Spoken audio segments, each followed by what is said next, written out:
السلام علیکم۔ ماہا ملک کا ناول میرے خواب ریزہ ریزہ۔ رملہ اور اس کے درمیان پھر اس موضوع پر کوئی بات نہ ہوئی تھی۔ رملہ اپنے رویے میں کوئی بھی تبدیلی لائے بغیر اسی طرح اس کے چھوٹے موٹے کام نمٹاتی اس کی دل جوئی میں لگی رہی تھی۔ زینب نے بھی اس سے کسی قسم کی کوئی شکایت نہ کی تھی، بلکہ وہ بے حد مطمئن نظر آ رہی تھی۔ نہ جانے کیوں ان پھولوں کو اپنے کمرے میں رکھ کر اسے ایک غیر معمولی طاقت کا احساس ہوا تھا۔ اسے یہ احساس ہوا تھا کہ وہ اب بھی پہلے کی طرح پرکشش تھی۔ اس میں اب بھی کوئی ایسی بات تھی کہ وہ دلوں پر حکومت کر سکتی تھی۔ اس کا حسن محض احسن ایاز کی مدح سرائی کا ہی مرہون منت نہ تھا۔ وہ بہت دنوں کے بعد اپنے اندر ایک گہرا اطمینان محسوس کر رہی تھی۔ شام کو فرخندہ آپا چلی آئیں۔ اس مرتبہ صوفیہ ان کے ہمراہ نہ تھی۔ مجھے تم لوگوں نے اطلاع دینی بھی ضروری نہ سمجھی؟ وہ بہت دکھی تھیں، انہیں سخت گلہ تھا۔ وہ تو کل میں نے احسن کے آفس فون کیا تو وہاں اس کے کسی کولیگ نے مجھے بتایا۔ زینب خاموش بیٹھی، لب کاٹتی رہی۔ وہ بھلا ان کی شکایتوں کے جواب میں کیا کہہ سکتی تھی؟ اسے تو یہ بھی علم نہ تھا کہ ہر معاملے میں فرخندہ آپا کو فوقیت دینے والے احسن نے اس واقعے کی اطلاع انہیں کیوں نہ دی؟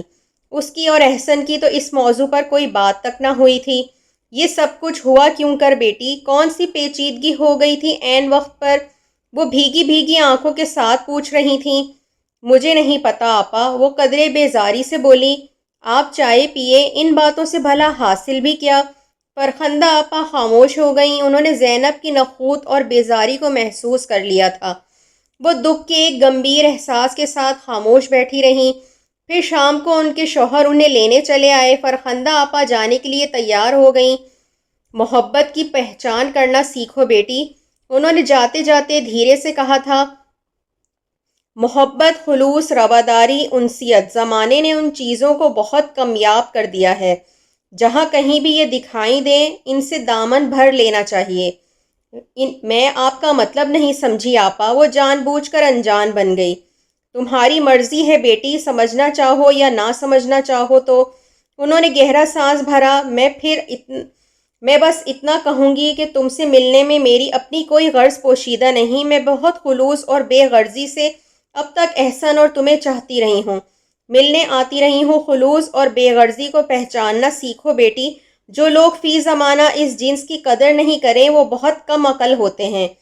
وہ بہت عرصے بعد اپنے مخصوص انداز میں کہہ رہی تھیں۔ زینب کی تیوریوں پر بل پڑ گئے۔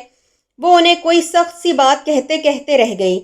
احسن کو میں نے اپنے سگے بیٹوں کی طرح چاہا ہے، اس کا دکھ مجھے اپنی ذات کا دکھ لگتا ہے۔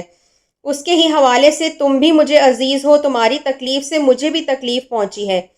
تم یقین کرو یا نہ کرو، میں ہر لحظہ تم لوگوں کے لیے دعا گو رہتی ہوں کہ تم لوگ خوش رہو، آباد رہو۔ آپ یہ سب کچھ کیوں کہہ رہی ہیں آپا؟ وہ بول پڑی۔ کیوں کہہ رہی ہوں؟ وہ افسردگی سے بولی۔ یقین دلانا چاہتی ہوں اپنی چاہت اور خلوص کا۔ مبادا تم سمجھو کہ آپا کسی مقصد سے آتی ہیں۔ آ جایا کریں جب آپ کا جی چاہے، وہ قطعاً بے تاثر لہجے میں بولی۔ چلتی ہوں، احسن کو پیار کہنا میرا۔ وہ بہت ملول ہو کر گئی تھیں۔ زینب کے اکھڑے ہوئے رویے سے انہیں شدید قسم کی ٹھیس لگی تھی، لیکن زینب کو اپنے احساسات کسی پتھر کی مانند منجمد لگتے تھے۔ اسے اپنے دل میں فی الوقت کسی کے لیے بھی رتی برابر جگہ محسوس نہ ہو رہی تھی۔ وہ احسن اور اس کے حوالہ لیے ہر شخص سے برگزشتہ تھی۔ اسے زندگی میں کوئی کشش محسوس نہ ہو رہی تھی۔ اس کے خیال میں یہ وہ خاتون تھی جنہوں نے اول روز سے احسن کو اس سے متنفر کرنے کی کوشش کی تھی۔ اسے ان کے الفاظ پر یقین نہ آتا تھا۔ وہ اس سے ملنا نہیں چاہتی تھی۔ سو ان کے جانے کے بعد وہ بہت سکون سے دروازہ بند کر کے اندر چلی آئی۔ 4 دن کے بعد وہ چلا آیا، رویے میں بے حد تبدیلی کے ساتھ، ایک مرتبہ پھر پہلے جیسا احسن بن کر۔ کیسی ہو زینو؟ وہ بہت محبت سے پوچھ رہا تھا۔ میں ٹھیک ہوں بالکل، اس نے آہستگی سے کہہ کر نظریں جھکا لیں۔ کیسے گزرے یہ دن؟ بور تو نہیں ہوئی؟ وہ سانس بھر کر صوفے پر بیٹھ گیا، ٹانگیں پھیلانے والے انداز میں سیدھی کر لیں۔ وہ بے حد تھکا ہوا معلوم ہو رہا تھا۔ چائے بنا کر لاؤں آپ کے لیے؟ وہ پوچھنے لگی۔ اس نے آنکھیں مسلیں۔ نہیں، کھانا کھاؤں گا، راستے میں کچھ کھایا نہیں کہ گھر آ کر تمہارے ساتھ کھانا کھانا تھا۔ وہ مسکرایا۔ پہلے ایک گلاس پانی پلا دو، پھر نہا دھو کر اطمینان سے تمہارے ساتھ بیٹھ کر کھانا کھاؤں گا۔ لیکن میں کھانا کھا چکی ہوں۔ اچھا، اسے مایوسی ہوئی۔ چلو خیر ہے، وہ اس کے لیے پانی کا گلاس بھر کر لے آئی۔ وہ بے حد تھکا ہوا تھا، صوفے کی پشت سے سر ٹکائے وہ غنودگی کے عالم میں تھا۔ آپ سو رہے ہیں؟ اس نے گلاس میز پر رکھا۔ نہیں، وہ سیدھا ہو کر بیٹھ گیا۔ تھکن ہو گئی ہے، 4 دن بہت مصروفیت رہی ہے۔ کل صبح کا جاگا ہوا ہوں، پہلے آفس کا کام نمٹاتا رہا، پھر شاپنگ کرنے چلا گیا۔ تمہارے لیے کچھ چیزیں خریدی ہیں، وہاں سے سیدھا اسٹیشن گیا۔ ٹرین پکڑنی تھی اور ٹرین میں مجھے نیند نہیں آئی۔ آج صبح یہاں پہنچ گیا ہوں تمہارے پاس۔ یہ ہے کلرام کہانی۔ وہ بالکل پہلے والے انداز میں باتیں کر رہا تھا، ہلکا پھلکا شگفتہ سا انداز تھا۔ چلیں پھر نہا لیں، کھانا کھا کر سو جائیں، شام تک فریش ہو جائیں گے۔ وہ سادہ سے انداز میں بولی۔ ہاں، میرا بھی یہی پروگرام ہے، وہ مسکرایا۔ یہ بیگ ہے نا، اس میں تمہاری چیزیں ہیں، لیکن دیکھنا مت، میں خود دکھاؤں گا ہر چیز، ٹھیک ہے؟ زینب نے مسکرا کر اسباب میں سر ہلا دیا۔ وہ تولیہ اٹھا کر باتھ روم میں گھس گیا تھا۔ زینب وہیں بیٹھی سوچتی رہی۔ صلح ہو گئی تھی، لیکن اس مرتبہ کی صلح میں وہ پہلے کا سا مزہ نہ تھا۔ وہ بے قراری نہ تھی، ہر بات اپنی دلکشی کھو بیٹھی تھی۔ لفظوں کی چوٹ سے دل پر جو نیل پڑے ہیں، ان کے نشان اتنی آسانی سے نہیں جاتے احسن صاحب، اس نے سوچا۔ اس مرتبہ کی ضرب تو اتنی کاری ہے کہ مجھے اپنا دل ہی مردہ محسوس ہوتا ہے۔ ایک بد سلیقہ، بے ڈھنگی، پھوڑ عورت، یہی تعریف ہے تمہاری؟ غلط تھے وہ الفاظ جو آج تک تمہاری مداح میں کہتا رہا۔ اس کے ذہن میں تپتے سلگتے الفاظ ابھرے۔ میں نے اپنا پورا وجود جلتا ہوا محسوس کیا۔ چلیں جناب۔ وہ باتھ روم سے سر رگڑتا ہوا برآمد ہوا۔ پکایا کیا ہے؟ وہ ہڑبڑا کر اپنے خیالوں سے باہر نکلی تھی۔ جمیلہ نہیں آئی کیا؟ وہ بیگ کھولتے ہوئے مصروف سے انداز میں پوچھ رہا تھا۔ آئی تھی، کام ختم کر کے جلدی چلی گئی۔ وہ کچن کی جانب بڑھ گئی۔ کھانے کے دوران بھی وہ مسلسل بولتا رہا۔ زینب کچھ حاضر کچھ غائب دماغی سے سنتی رہی۔ نہ جانے احسن اس کا کھچاؤ محسوس نہیں کر رہا تھا یا محسوس کر کے بھی انجان بن رہا تھا۔ کھانے کے بعد اس نے چائے کی فرمائش کی اور جب وہ چائے بنا کر لائی تو وہ اپنی خریدی ہوئی چیزیں نکال نکال کر میز پر رکھ رہا تھا۔ ادھر آؤ جانو اور سراہو میری پسند کو۔ اس نے چائے ٹیبل پر رکھی۔ زینب کا ہاتھ کھینچ کر اپنے قریب بٹھا لیا۔ یہ دیکھو، چنری کا سوٹ اور اس کے ساتھ پہننے کے لیے یہ خصے۔ اس نے میرون اور بلیک چنری کا سوٹ اور اسی کمبینیشن میں کڑھائی والا خصہ اس کے سامنے رکھ دیا۔ کیسا ہے؟ اس نے بغور اس کا چہرہ دیکھا۔ اچھا ہے، وہ نیم دلی سے بولی۔ اچھا ہے؟ بس بہت اچھا نہیں؟ بہت اچھا ہے۔ چلو یہ دیکھو، سفید موتیوں کا سیٹ۔ اس نے چھوٹا سا ڈبہ اسے تھمایا۔ یہ مجھے بہت اچھا لگا تھا۔ بہت مہنگا ہے، لیکن میں لیے بغیر نہ رہ سکا۔ مہنگا تھا تو کیوں لیا؟ نہ لیتے؟ اس کا انداز بے حد سادہ تھا۔ کیوں نہ لیتا؟ میرے لیے تو دنیا کی سب سے مہنگی اور قیمتی چیز تم ہو زینو۔ وہ لگاوٹ سے بولا۔ زینب نگاہ نیچے کیے خاموش بیٹھی رہی۔ اچھا یہ شال دیکھو۔ اس نے سیاہ کشمیری کڑھائی والی شال اس کے سامنے پھیلائی۔ اچھی ہے نا؟ جی بہت اچھی ہے۔ اب چائے تو پی لیں، ٹھنڈی ہو رہی ہے۔ زینب تم اب تک خفا ہو؟ نہیں، میں نے ایسا کب کہا؟ کیا میں محسوس نہیں کر سکتا؟ وہ آزردگی سے بولا۔ آپ کچھ محسوس نہیں کر سکتے، اس نے تلخی سے سوچا تھا۔ آپ میں محسوس کرنے والی حس ہی نہیں ہے۔ آپ بلا وجہ ہی غلط اندیشوں کا شکار ہو رہے ہیں۔ وہ کھڑی ہو گئی۔ میں تو بالکل ناراض نہیں ہوں، یہ سب کچھ نہ لاتے تب بھی نہیں۔ میں یہ سب کچھ اپنی خوشی سے لایا ہوں، کسی قسم کی لالچ کے لیے نہیں۔ وہ نرمی سے بولا۔ چائے پی کر کچھ دیر آرام کر لیں، میں ذرا کھانے کے برتن دھو لوں۔ وہ کچن میں چلی آئی تھی۔ دوسرے روز وہ آفس جانے کے لیے تیار ہو رہا تھا جب زینب سو کر اٹھی تھی۔ سنیں، ایک کام کر دیں؟ ہاں بولو۔ وہ ٹائی کا ناٹ درست کر رہا تھا۔ آمنہ کو میرا پیغام پہنچا دیں، میرا جی اس سے ملنے کو چاہ رہا ہے، اگر وہ آج مجھ سے ملنے آ جائے تو۔ احسن نے اس کی سمت دیکھا۔ وہ بڑی آس سے اسے دیکھ رہی تھی۔ اسے علم تھا کہ آمنہ کا گھر اس کے آفس کے لحاظ سے بالکل مخالف سمت میں تھا۔ اسے آفس سے کم از کم گھنٹے بھر کی دیر ہو سکتی تھی۔ اچھا، لیکن وہ مان گیا تھا۔ میں کہتا جاؤں گا۔ شکریہ۔ وہ وہاں سے ہٹ کر باتھ روم میں گھس گئی۔ اسے دراصل شدت سے کسی ساتھی، کسی غم گسار کی ضرورت محسوس ہو رہی تھی۔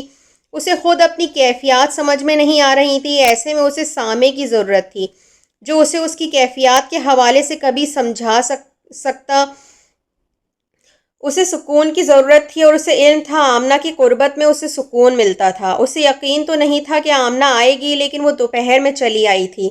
زینب کو اسے دیکھ کر بہت خوشی ہوئی۔ میں سوچ رہی تھی شاید تم نہ آ سکو، وہ اس سے لپٹ کر بولی تھی۔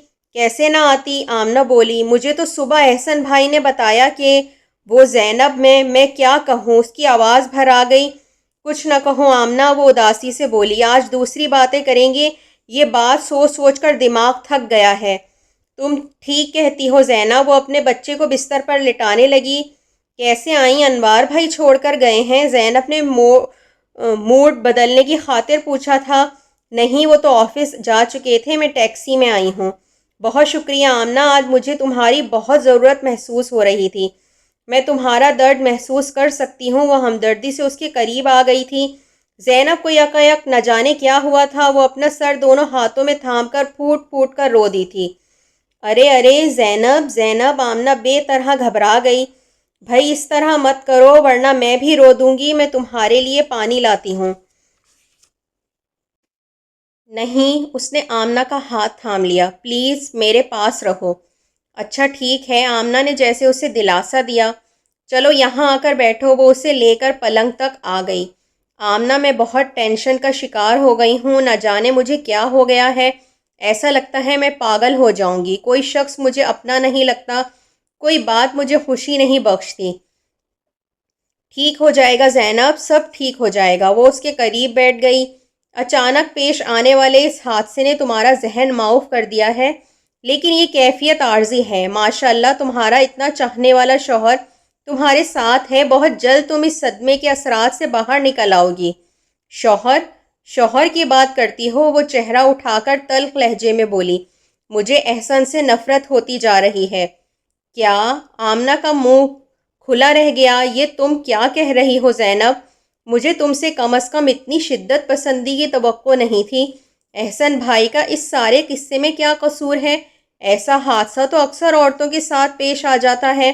یہ تو قدرت کے کھیل ہیں، کبھی بے تحاشا نواز دیتا، کبھی یکایک سب کچھ چھین لینا۔ انسان کو تقدیر کی فیصلوں کے آگے صابر و شاکر رہنا پڑتا ہے۔ جو صبر نہیں کرتا وہ صرف خود کو نقصان پہنچاتا ہے۔ احسن نے مجھے بہت دکھ دیا ہے آمنہ، تم نہیں جانتی۔ وہ گلوگیر لہجے میں بولی۔ پہلے عرش پر بٹھایا تھا، وہاں سے اٹھا کر فرش پر دے مارا۔ تذلیل کے احساس میں گھر کر میں اتنا بڑا نقصان کر بیٹھی تو کیا اس میں میرا قصور ہے؟ ایسا کیا کیا ہے احسن بھائی نے؟ آمنہ الجھن میں پڑ گئی۔ زینب نے اسے ساری داستان سنا ڈالی۔ تم کتنی نادان ہو زینی، کتنی نادان۔ وہ ساری بات سن کر تعصب سے سر ہلانے لگی تھی۔ مجھے افسوس سے کہنا پڑتا ہے کہ اگر تمہارا یہ ایسا ہی رویہ رہا تو تم خالی دامن خالی ہاتھ رہ جاؤ گی۔ مرد کا کبھی کچھ نہیں بگڑتا، سارا خسارہ عورت کے حصے میں آتا ہے۔ یہ ایسی ہی شراکت داری ہے۔ پتہ نہیں آمنہ کیوں ہم دونوں روز بروز ایک دوسرے سے دور ہوتے جا رہے ہیں۔ صرف تم دور ہو رہی ہو زینب، احسن بھائی تو اپنی جگہ پر کھڑے ہیں۔ تم میری دوست ہو کر ان کی وکالت کر رہی ہو، وہ اس سے جھگڑنے والے انداز میں بولی تھی۔ تمہاری دوست ہوں، اسی لیے حقائق کے آئینے میں تمہیں تمہارا چہرہ دکھا رہی ہوں۔ آمنہ رسانیت سے مسکرا دی۔ اپنے شوہر کو سمجھو، اس کا دل جیتو، اس کی پسند میں سر تپا ڈھل جاؤ، یہی تمہاری کامیابی ہوگی زینب۔ اس کے سامنے کھڑے ہو کر، اس کو تانے دے کر، اس کے تانے کھا کر صرف یہی ہوگا جو اب تمہارے ساتھ ہو رہا ہے۔ لیکن آملہ، پہلے تو وہ ایسے نہ تھے۔ وہ رنجیدگی سے بولی۔ میری کڑوی باتیں سن کر بھی مسکرا دیا کرتے تھے، کبھی انہوں نے کوئی ایسی بات نہ کی جس سے میرا دل دکھے، ہمیشہ میری مرضی کے آگے سر تسلیم خم کر دیا کرتے تھے۔ اور تم اتنی مغرور ہو گئیں کہ انہیں اپنے آگے سجدہ ریز دیکھنے کی خواہش مند ہو گئیں۔ نہیں آمنہ، اس نے کہنا چاہا۔ ایسا ہی ہے زینب، ورنہ تم ان کی اجازت کے بغیر کبھی گھر سے باہر قدم نہ نکالتی۔ دیکھو زینب، آدمی آدمی میں بھی فرق ہوتا ہے۔ مرد شناس بنو، کم از کم اپنے جیون ساتھی کی نیچر مکمل طور پر سمجھنے کی کوشش کرو۔ میرے خیال میں تو احسن بھائی بہت انا پرور شخص ہیں۔ وہ تمہارے لیے اتنا ہی جھکیں گے جتنا وہ خود جھکنا چاہیں گے۔ جہاں تم نے اپنی مرضی کا دباؤ ڈالنے کی کوشش کی وہاں سے معاملہ نقصان دہ ہونا شروع ہو جائے گا۔ یا تو وہ ٹوٹ جائیں گے یا تم ٹوٹ جاؤ گی۔ وہ بدل گئے ہیں آمنہ، تم سمجھ کیوں نہیں رہی ہو؟ وہ زچ ہو گئی۔ انہوں نے وہ الفاظ کہے ہیں جو ساری عمر میرے دل سے نہیں نکل سکتے۔ میں ان کا چہرہ دیکھتی ہوں، وہ باتیں میرے دماغ میں گردش کرنے لگتی ہیں۔ آمنہ تعصب سے اس کا چہرہ دیکھنے لگی۔ فارحہ کہا کرتی تھی کہ مرد عورت کو حاصل کرنے کے لیے ہر جتن کر گزرتا ہے، اسے اپنا خدا بھی مان لیتا ہے، پھر جب وہ اسے مل جاتی ہے تو اس کا نام اپنے غلاموں کی فہرست میں سب سے اوپر لکھ لیتا ہے۔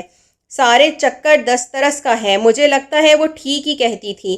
تمہیں یاد ہوگا آمنہ، اسی احسن ایاز نے مجھے کیا کیا خواب نہ دکھائے تھے، کیا کیا وعدے نہ کیے تھے، میری زندگی کو پھولوں بھری شاہراہ بنانے کا عزم کیا تھا۔ آج وہی احسن کہتا ہے میں محض عامیانہ تحریر سے سجی ایک کتاب ہوں جس کا بس سرور کی اچھا ہے۔ کیا یہ توہین کی انتہا نہیں؟ میں اسے حاصل ہو گئی تو اب وہ میری اس طرح تذلیل کر رہا ہے۔ غصے میں آدمی کے منہ سے نہ جانے کیا کچھ نکل جاتا ہے زینب۔ اپنے شوہر سے محبت کرنی ہو اور اس کی محبت پانی ہو تو دل میں ایک قبر کھودنی پڑتی ہے۔ ہر تلخ بات، ہر تلخ یاد، ہر اختلاف، اپنی ہر ہار اس قبر میں دفنائے جاؤ، دل کو صاف رکھو۔ یہی بہترین اور پرسکون زندگی گزارنے کا اولین اصول ہے۔ جہاں قبریں ہوں وہاں گلستان نہیں کھلتے آمنہ، قبرستان بنتے ہیں، اور میرا دل قبرستان بنتا جا رہا ہے، خاموش، ویران اور اداس۔ ہاں، میرے دل میں ہو کا سا عالم ہے۔ وہ پھر رونے لگی تھی۔ آمنہ ہمدردی سے اس کا ہاتھ تھپکنے لگی۔ میں کہہ رہی ہوں نا زینب، اس حادثے کے اثرات سے باہر نکلتے وقت لگے گا۔ تم ذہنی دباؤ کا شکار ہو، ایسے میں انسان خود سے منسلک ہر رشتے سے بیزار ہو جاتا ہے، تقدیر کی خرابی کا الزام کسی نہ کسی پر عائد کر کے تھوڑی سی تسلی چاہتا ہے۔ بے گناہ لوگ بھی اسے گناہ گار نظر آتے ہیں۔ بس تمہارے ساتھ یہی ہو رہا ہے۔ اس کنڈیشن سے نکلو گی تو اپنی ان سوچوں پر افسوس ہوگا تمہیں۔ تمہارا شوہر تمہیں بہت چاہتا ہے، یہ بات سچی، کھری اور اٹل ہے۔ پھر وہ کچھ دیر کے لیے خاموش ہو کر کچھ سوچنے لگی تھی۔ تمہیں خدا نے بہت کچھ دیا ہے زینب، وہ بولی تھی، بہت خوش قسمت بنایا ہے۔ اپنی خوش قسمتی کا ادراک کرو اور شکر ادا کیا کرو۔ خوش قسمت؟ زینب ہنس دی۔ میں تمہیں کہاں سے خوش قسمت نظر آتی ہوں؟ ایک مکمل زندگی، ایک چاہنے والا جیون ساتھی، عورت کے لیے اس سے بڑھ کر بھی کوئی خوش قسمتی ہے؟ تمہیں اور کیا چاہیے؟ آمنہ کی نظروں میں اس کی طنزیہ ہنسی سے بہت سے حیران کن سوالوں نے جنم لیا تھا۔ زندگی کولہو نہیں ہے آمنہ جس کے گرد بیل بن کر چکراتے ہی رہو۔ وہ تلخ ہوئی۔ تم بہت سادہ مزاج ہو، بہت کم پر قناعت کر سکتی ہو۔ میرا تو جی چاہتا ہے ہتھیلی پھیلا کر دنیا اس پہ رکھ لوں۔ کبھی گھر سے نکل کر آنکھیں کھول کر دیکھو، دنیا کہاں سے کہاں جا رہی ہے، کتنی مقابلے بازی ہو رہی ہے یہاں، ایک دوسرے سے سبقت لے جانے کی کتنی کوشش کرتے ہیں لوگ۔ میں اس دوڑ میں کس قدر پیچھے ہوں، مجھے تو یہ احساس سکون سے نہیں رہنے دیتا۔ تمہارے اندر اتنا سارا سکون کہاں سے اتر آیا ہے آمنہ؟ آمنہ مسکرا دی۔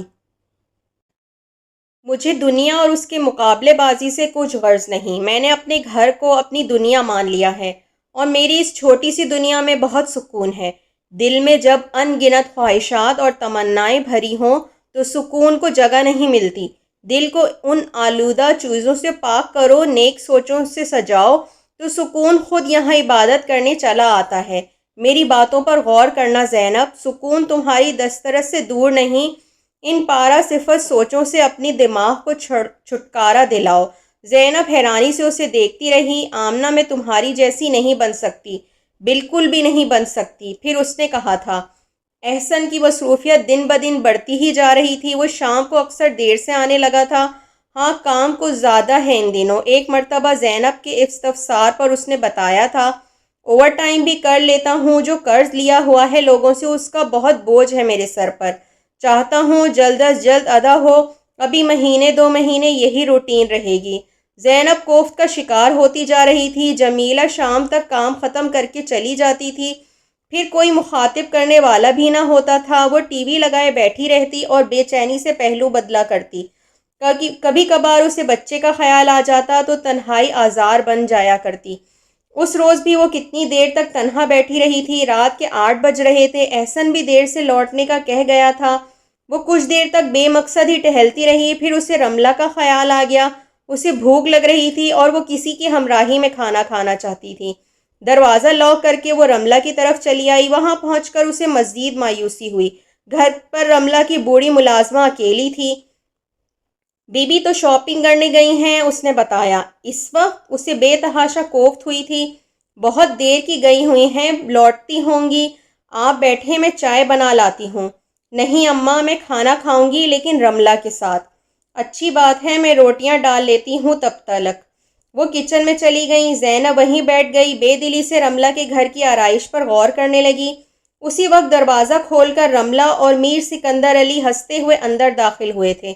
دونوں کے چہرے چمک رہے تھے۔ ان کی نگاہ تب تک زینب پر نہ پڑی تھی۔ بہت شاپنگ کر لی، تھک گئی ہوں۔ رملہ نے بیگ صوفے پر پھینکے۔ میں نہیں تھکا، اور کچھ خریدنا چاہو تو، وہ ہنستے ہوئے کہہ رہا تھا۔ جب اس کی نگاہ زینب پر پڑی تب تک رملہ بھی اسے دیکھ چکی تھی۔ اوہ زینب، تم کب آئیں؟ وہ لمحہ بھر کو یوں ٹھٹکی تھی جیسے زینب نے اس کی کوئی چوری پکڑ لی ہو۔ میں بس ابھی کچھ دیر ہوئی۔ وہ سکندر علی کی موجودگی سے کنفیوز ہو گئی تھی۔ کھانا لگاؤں بی بی؟ ملازمہ کچن سے نکلی تھی۔ نہیں اماں، رملہ چونکی تھی۔ ہم کھانا کھا کر آئے ہیں۔ لیکن بی بی تو آپ کے ساتھ کھانا کھانے آئی تھیں، بوڑھی ملازمہ نے مسکرا کر اطلاع کی۔ میں نے روٹیاں بھی ڈال لی ہیں۔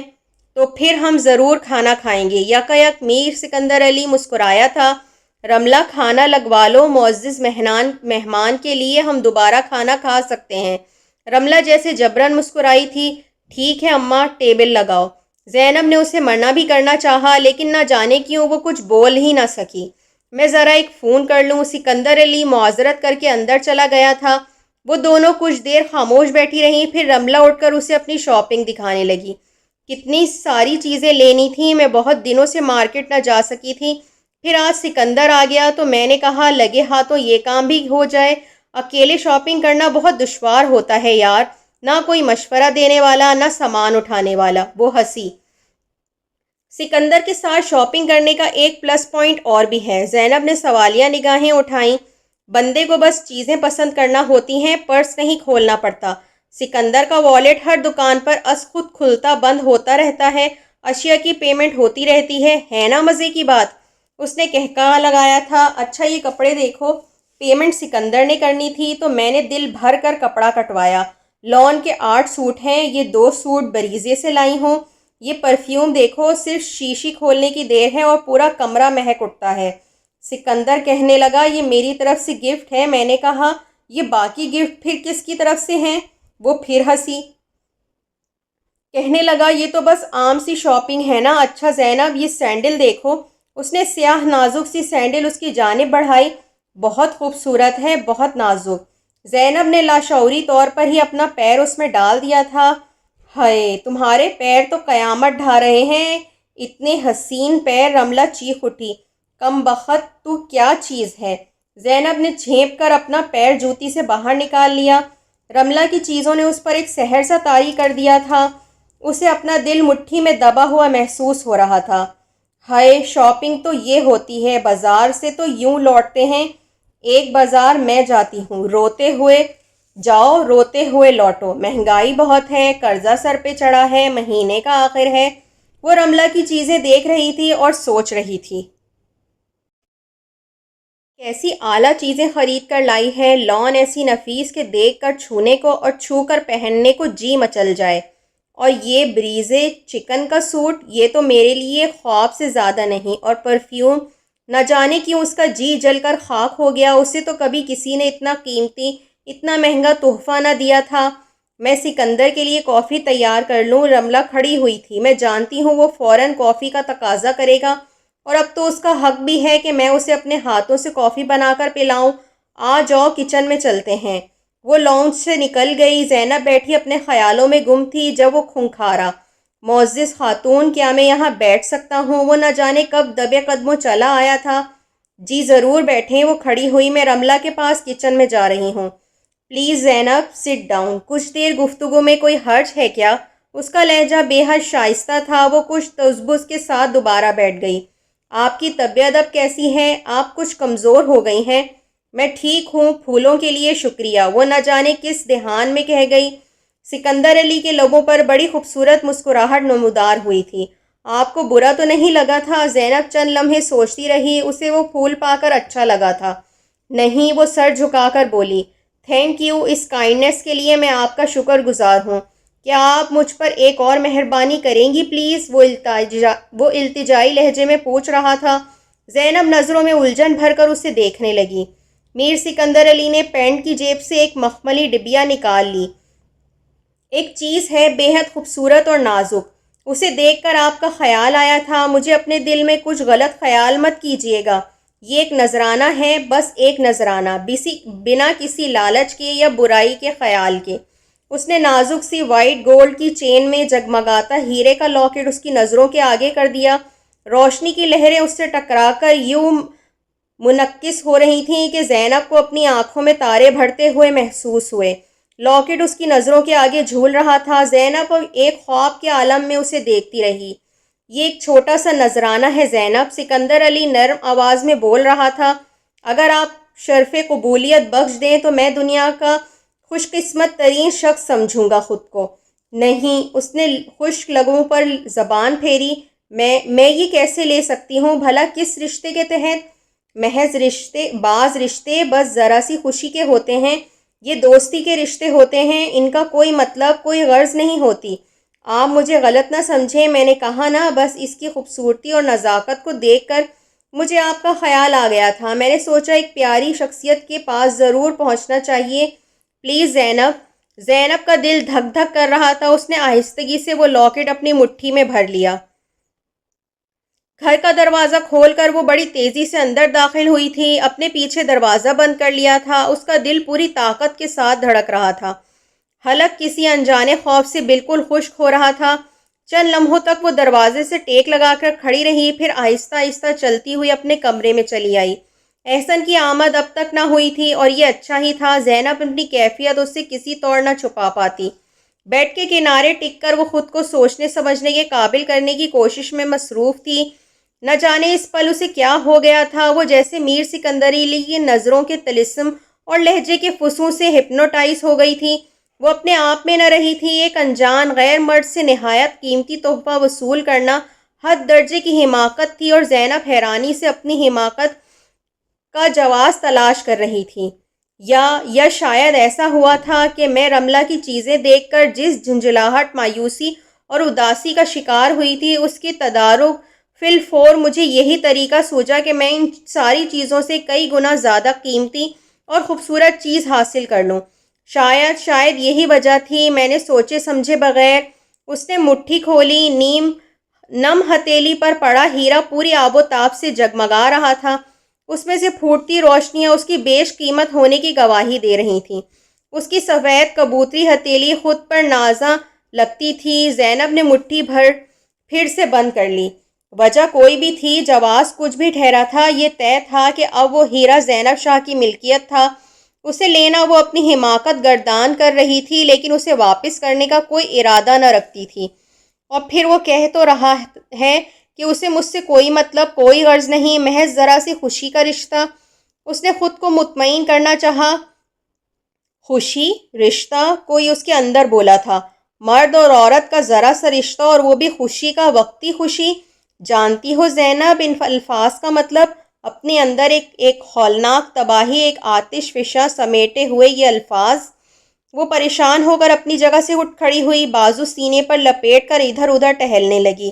اندر ایک جنگ سی جاری ہو گئی تھی۔ ایک غیر مرد ایک غیر عورت کو بھلا کیوں اتنا قیمتی تحفہ دے گا؟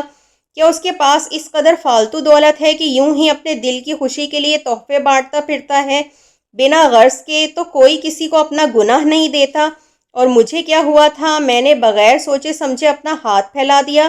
اب وہ کیا سوچے گا، کیا خیال کرے گا میرے بارے میں کہ بس یہی وہ پارسائی کا دعویٰ تھا جو ایک ہیرے کی تپش نہ سہ سکا، موم بن کر بہہ گیا؟ یہ کیا کیا میں نے؟ وہ تعصب سے سوچتی رہی، بے چینی سے ٹہلتی رہی۔ اور رملہ؟ وہ ایک جگہ ٹھہر گئی۔ رملہ کو اگر معلوم ہو گیا کہ میں نے یہ حرکت کی ہے، او خدا، میرے خدا! وہ شدید پریشانی کا شکار ہو چکی تھی۔ وہ کیا سوچتی ہوگی میں اس کو بتائے بغیر، کچھ کہے سنے بغیر ہی یوں چلی آئی؟ اس نے سکندر علی سے استفسار کیا ہوگا کہ زینب کیوں چلی گئی؟ تو کیا اس نے رملہ کو سب کچھ بتا دیا ہوگا؟ کیا اس نے رملہ سے کہہ دیا ہوگا کہ میں نے اس کا تحفہ قبول کر لیا ہے؟ کتنا تمسخر ہوگا رملہ کی مسکراہٹ میں! اب میں اس کا سامنا کیسے کروں گی؟ اس نے ایک مرتبہ پھر مٹھی کھول کر دیکھا، اس کی ہتھیلی پسینے سے بھیگ چکی تھی۔ وہ تھک کر دوبارہ بیٹھ گئی۔